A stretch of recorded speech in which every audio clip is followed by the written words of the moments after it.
Oke guys, berjumpa lagi di channel YouTube saya Punggisah Sando. Oke, pada kesempatan kali ini saya mau jajal ini mounting 3D print untuk Dji Osmo. Apakah suaranya lebih lembut? Harusnya lebih lembut ya.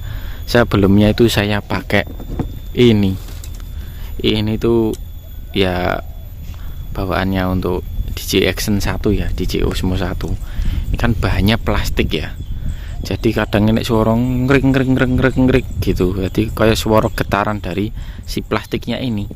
Makanya saya pesankan itu dicetakkan dari Montekar, MTkar apa ya, lupa saya namanya di Tokopedia itu.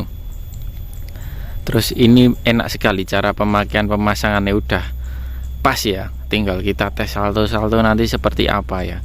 Nanti teman-teman simak sendiri videonya. Mungkin videonya nggak usah tak kasih backsound ya, apa ben langsung suara asli drone-nya. Jadi kan ngetes ini kan sudah ada peredam win cutnya ya, reduction-nya sudah ada. Cuman kalau ini nih nggak 3D print kan getarannya muncul dari si casing ini. Makanya saya ganti pakai bahan 3D print ini. Oke, silahkan simak videonya sampai selesai ya. Terima kasih yang sudah mampir. Kita lanjut dulu guys.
Jos, mantap guys.